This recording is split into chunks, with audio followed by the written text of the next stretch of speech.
По неканонското укинување на Охридската архиепископија во 1767 година од страна на султанот Мустафа III, диецезата на Охридската архиепископија потпаднала под јурисдикција на Цариградската патријаршија. Македонските епархии веднаш биле пополнети со грчки или грцизирани архиереи.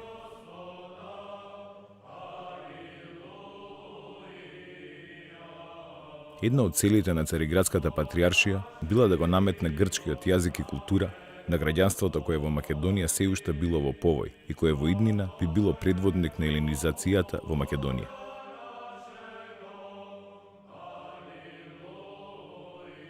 Доминацијата на грчкиот јазик, писменост и култура имало одраз и во османската администрација.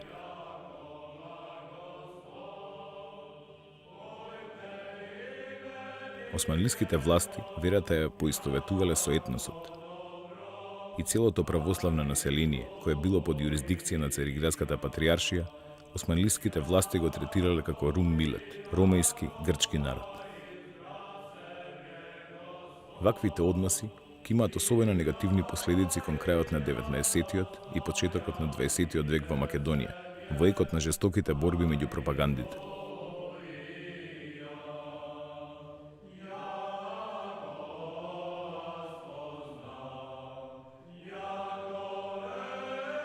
Со цел да се избрише меморијата за Охридската архиепископија и да се отстранат одредени можни обиди за нејзино обновување, во 1786 година, речиси 2 децении по нејзиното укинување, тогашната Охридска епархија била присоедината кон Преспанската, а епископите на оваа епархија биле именувани како Преспански и Лихницки.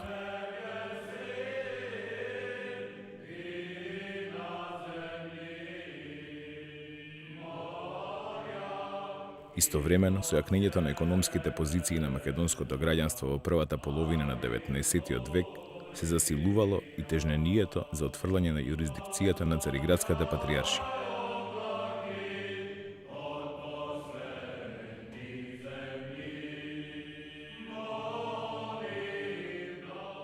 Големо влијание имало веќе започнатото преродбеничко движење, кое ги зафатило и црковните кругови за создавање, односно возобновување на православните цркви во Грција, Романија, Бугарија.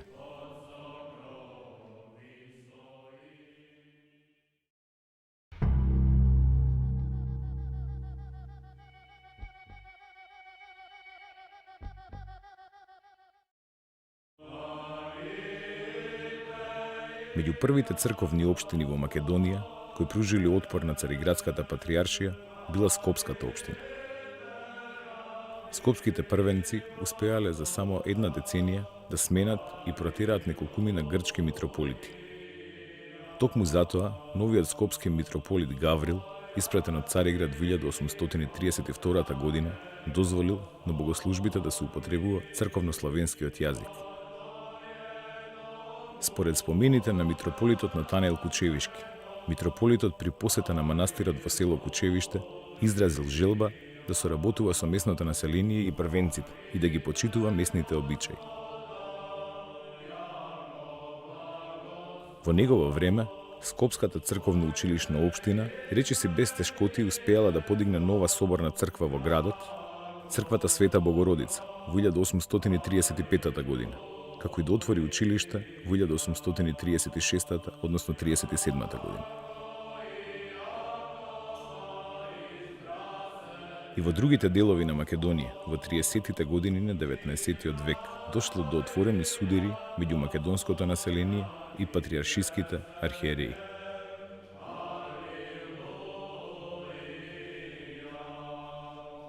Споменот на Охридската архиепископија и добрата организираност на охридското граѓанство биле клучни во силниот отпор за отфрлање на јурисдикцијата на Цариградската патријаршија во Охрид и Преспанската епархија.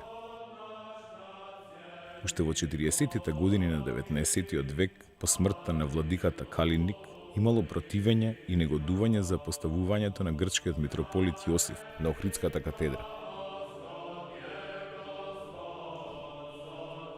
До најжестоко заострување на односите дошло по смртта на преспанско-охридскиот митрополит Јоаники во декември 1859 година, кога охридското граѓанство и интелигенција испратиле молба до патриаршијата во Цариград со барање да не испраќа во нивната епархија митрополит Грк.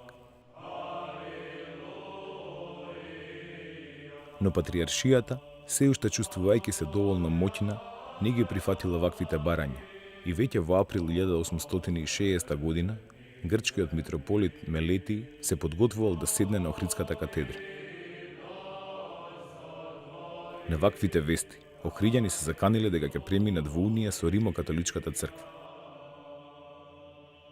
Мош неактивни во антипатриаршиските активности во Охрид биле Димитар Миладинов и Григор Прличев, особено по доаѓањето на владиката Мелетий во Охрид. Делувајќи против политиката на Цариград, првенците во август 1869 година издействувале основање на нова црковна училишна општина, чија власт целосно ја превзело македонското граѓанство.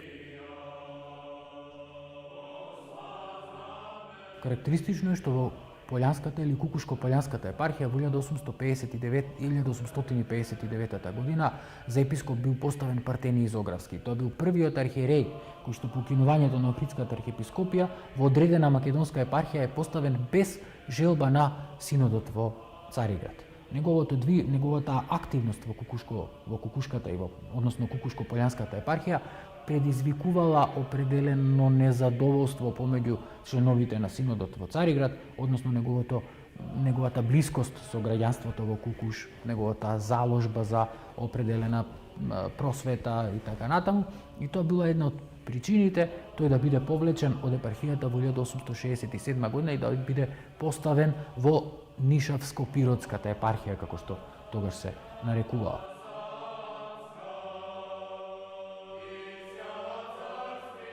Црковно-просветното движење во Дебарската епархија започнало во 60-тите години на 19 век, кога во градот Дебар била основана црковно-училишна општина.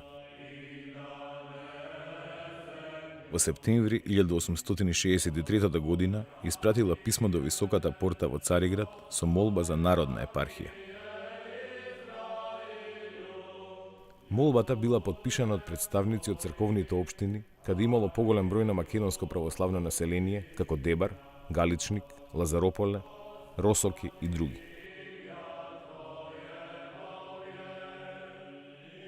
Во Пелагониската епархија, заради неможноста да се служи на црковно-словенски јазик во црквата Свети Димитрий, во Битола биле изградени црквите Света Недела и Света Богородица.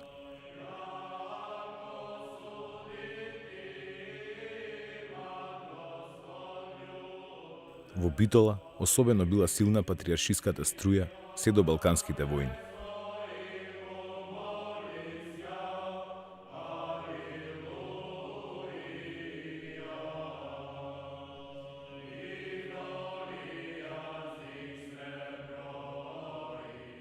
До крајот на 60-тите години на 19 век, најголемиот дел од македонските црковно-училишни општини се осамостоиле и ја повеле борбата за ослободување од јурисдикцијата на Цариградската патриаршија.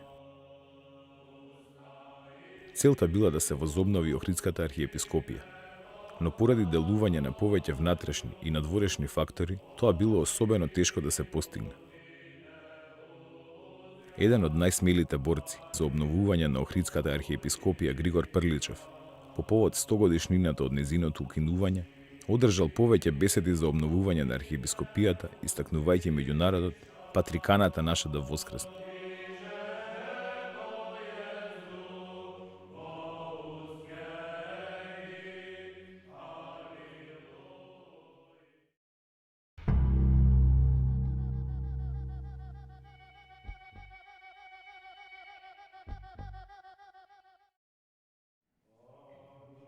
Во 70-тите години на 19 век, како нов и влијателен фактор кој ќе има значајно влијание во Македонија, се појавува бугарската екзархија. Со самиот такт за основање на екзархијата, со дозвола на султанот во февруари 1870 година, Велешката епархија представувала составен дел од неа. Во ферманот, кој бил издаден од султанот, се предвидувало одржување на референдум во епархиите во Македонија и Тракија за влез во екзархијата. Доколку 2/3 од жителите би се изјасниле за приклучување, би се назначил екзархиски владика.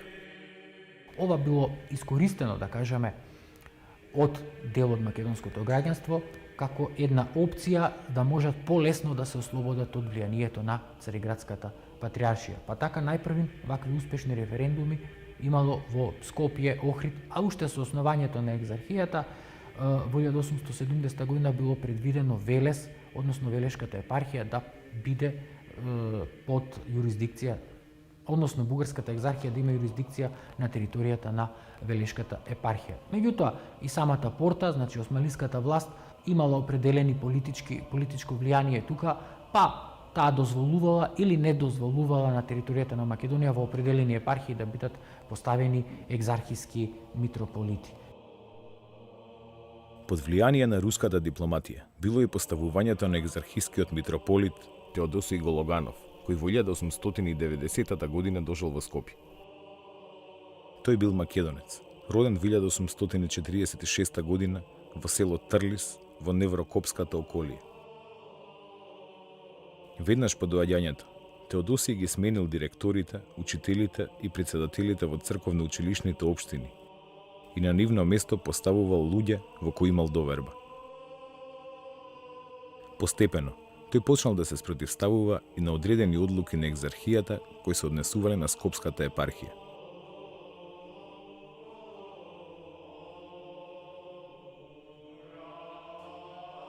Во учебната 1891-92 година, Теодосиј не го прифатил списокот на екзархијата за назначување на учители дојдени од Бугарија.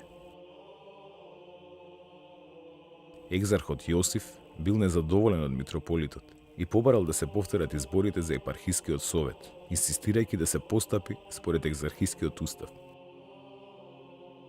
Теодосиј не ги послушал препораките на екзархот. Преценувајќи ги своите сили, тој истовремено започнал борба со грчката, српската и бугарската пропаганда.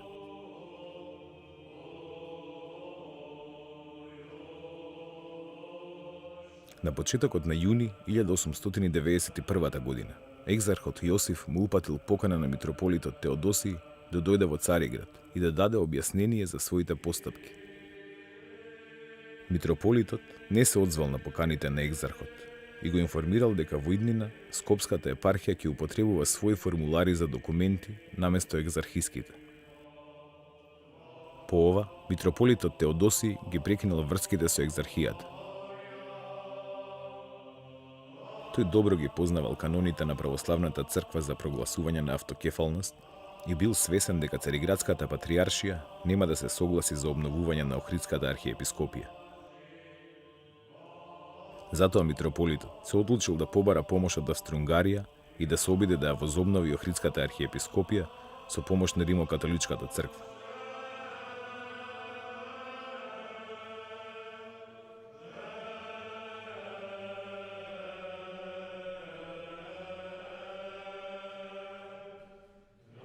На почетокот на декември 1891 година во Скопската митрополија се одржала средба меѓу митрополитот Теодосиј, австро-унгарскиот конзул во Скопје Шмукер и со апостолскиот нунци од Цариград Аугусто Бонети.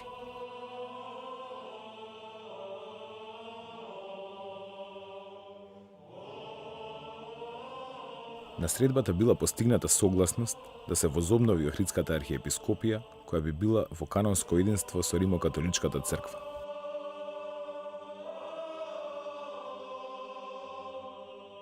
Се одлучило начело на црквата да застане митрополитот Теодосиј, повисокиот и понискиот свештенички клер да биде родом од Македонија. Границите на Охридската архиепископија да се поклопуваат со границите на Македонија. Католичките мисионери да не се мешаат во внатрешниот живот на архиепископијата. Сепак, обидот пропаднал. Со енергична акција на екзархијата и со помош на османлиските власти, митрополитот Теодосиј бил спроведен во Цариград, а веќе во февруари 1892 година на неговото место бил избран друг архиереј. Против смената на митрополитот Теодосиј имало бројни протести, но тие не вродиле со плод.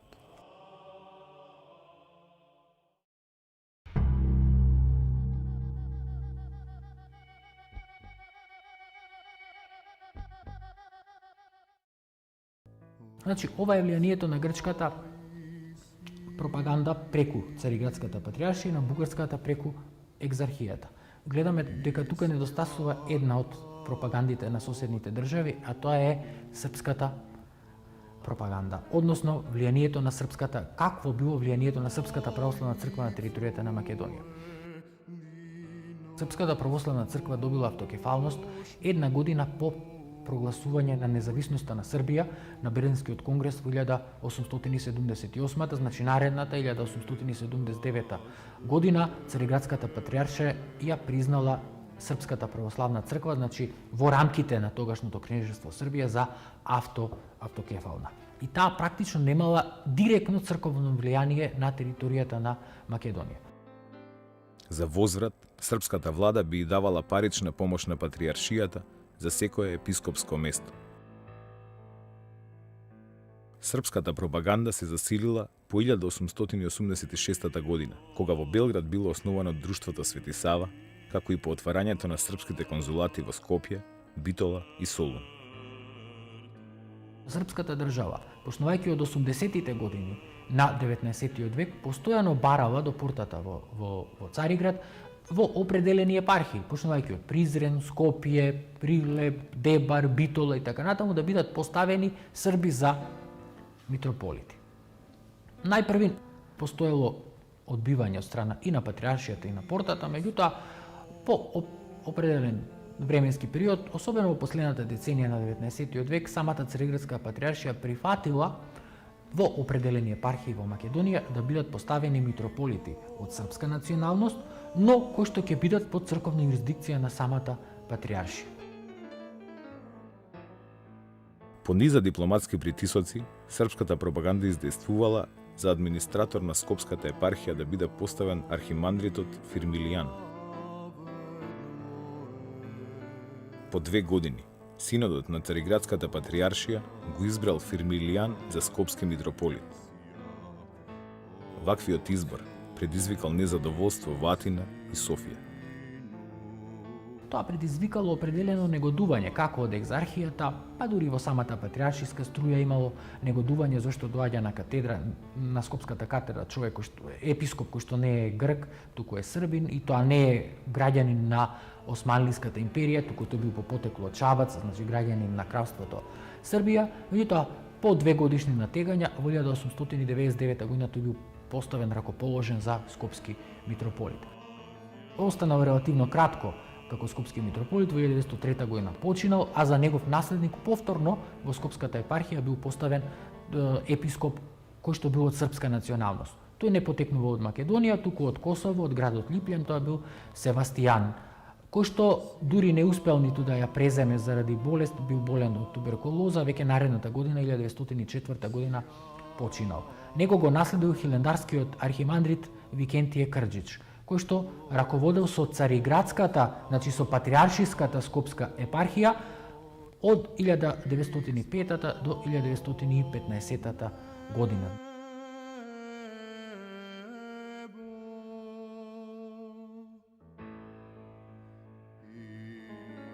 Србија барала од османлиските власти и во Велес за митрополит да биде поставен архиереј од српска националност. Прашањето се заострило по оставката на дотогашниот патриаршиски митрополит Поликарп. Српската влада била незадоволна од поставувањето на новиот митрополи Партении. Врз патриаршискиот митрополит вршеле притисок експонентите на српската пропаганда. И во 1910 година за епископ на Велешко-Дебарската епархија бил избран и ракоположен Варнава Росич. Против неговото именување во Велес имало протести.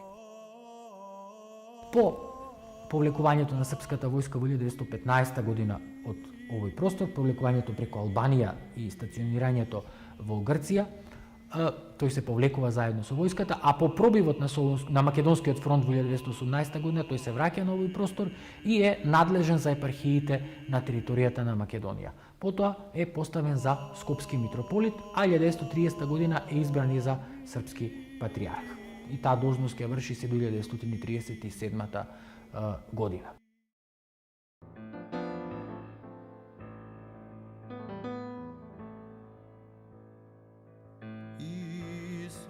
Кон крајот на 19-тиот и почетокот на 20-тиот век на територијата на Македонија се одвивала жестока борба на соседните пропаганди.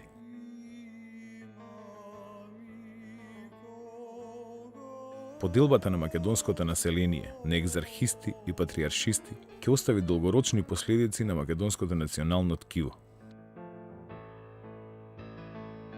До судири на теренот доаѓало меѓу екзархистите и патриаршистите на српска или грчка страна. Имало и примери на физички пресметки меѓу македонското граѓанство за владење над одредена црква или училиште.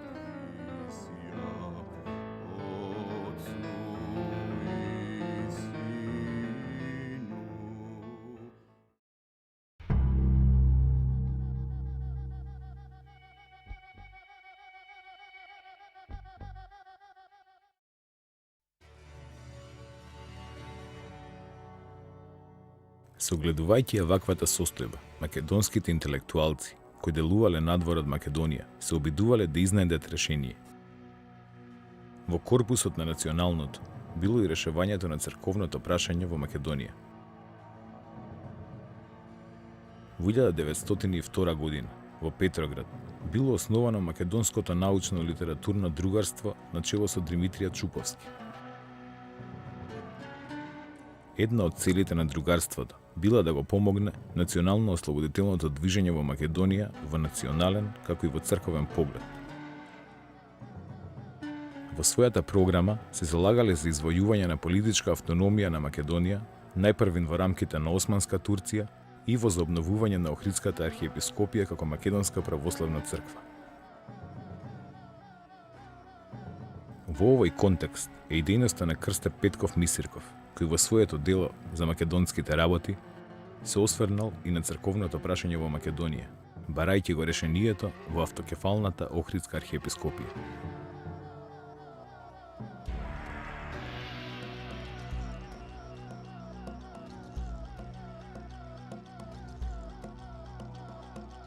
Но ваквите предлози не биле во интерес на оние кои решавале за судбината на веќе одамна ослабената османлиска држава, а со тоа и на судбината на Македонија како нејзин составен дел.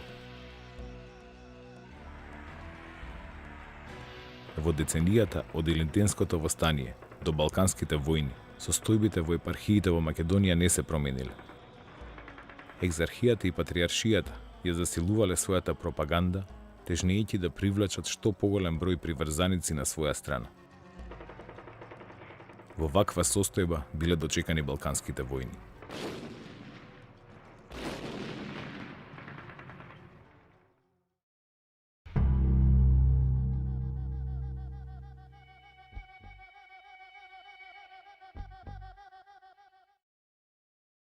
Во октомври 1912 година започнала првата Балканска војна, а територијата на Македонија била окупирана од војските на Грција, Србија и Бугарија. Во втората Балканска војна, довчерашните сојузници војувале за контрола на што поголем дел од Македонија. Војните имале директно влијание и врз црковните прилики во македонските епархии.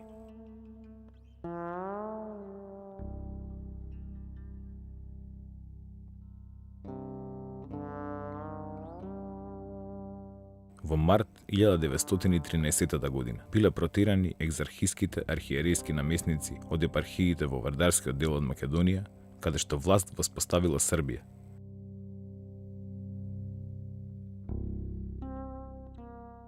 Дотогашните екзархиски митрополии Охридска, Битолска, Велешка, Дебарска и Скопска преминале под власта на Српската православна црква.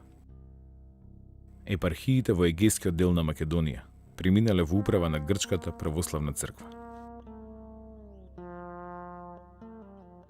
Уште во 1914 година Кралството Србија започнало преговори со Цариградската патриаршија за добивање на канонска юрисдикција на териториите кои што по 1912 и влегоа во рамките на територијата на Кралството Србија. Тоа беа Македонија, Косово, просторот на поранешниот Новопазарски Санџак, со цел да влезат официјално во рамките на Српската православна црква.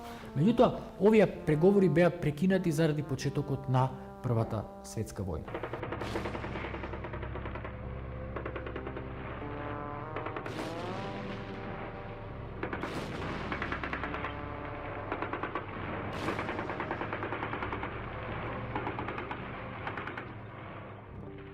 По влезот на Бугарија во Првата светска војна, во октомври 1915 година, поранешните екзархијски митрополити започнале да се враќаат во епархиите во Македонија, кои биле под власт на бугарската држава. Но во септември 1918 година, силите на Антантата го пробиле Македонскиот фронт, а српските војски повторно ја воспоставиле српската власт во Вардарска Македонија. Екзархиските митрополити со повлекување на бугарската војска се повлекле во Софија.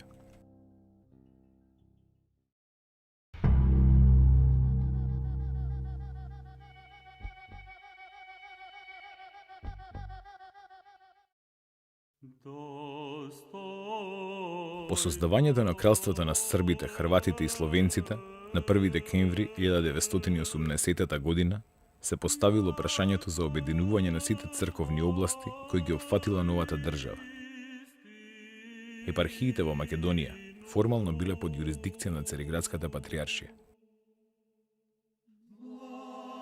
На 31 декември 1918 година било одржана конференција на сите православни епископи од кралството СХС, на која било разгледувано прашањето за обединување на православните црковни организации и создавање на српска патријаршија.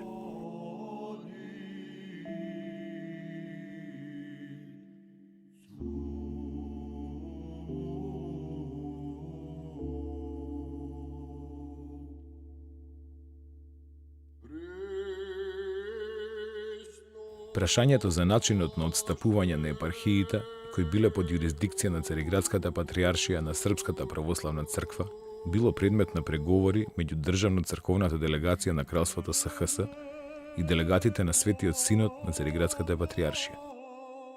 Долго време се одвивале овие преговори и конечно во 1922 година по изборот на Цариградскиот патријарх Мелетий IV бил донесен патријаршиски акт Томос, со кој што овие епархии од Цариградската се ставаат под јурисдикција на Српската православна црква. Договор бил постигнат на 18 март 1920 година, а наредниот ден Светиот синод на Цариградската патријаршија со одлука одобрил епархиите кои биле под негова јурисдикција, и тоа Рашко-Призренската, Скопската, Велешко-Дебарската, Пелагониската, Преспанско-Охридската, дел од митрополијата Воденска, епископијата Полејанско-Дојранска, митрополијата Струмичка, како и митрополиите во Босна и Херцеговина да се присоединат кон новосоздаденото кралство. Со оваа одлука, Цариградската патријаршија прифатила споменатите епархии да се присоединат кон автокефалната обединета српска црква која се конституирала.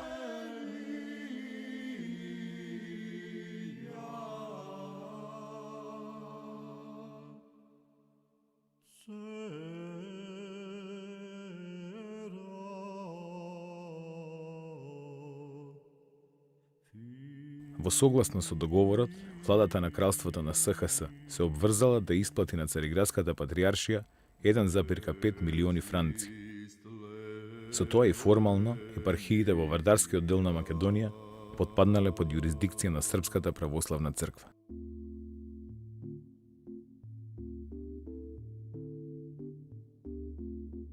Тоа денеска го објавува дури српската историографија, не е тајна.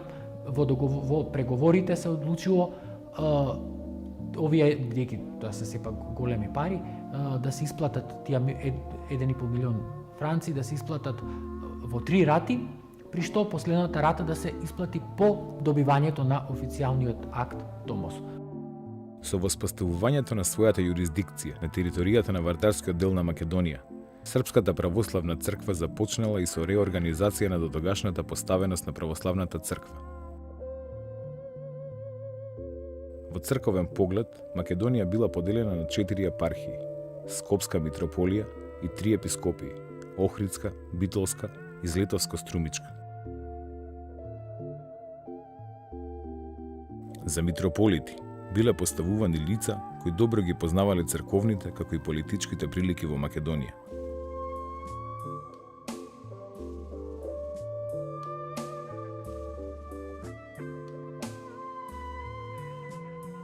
Некои од нив, како скопскиот митрополит Јосиф Цвијович, ќе имаат значајно влијание во решавањето на македонското црковно прашање и во периодот по Втората светска војна.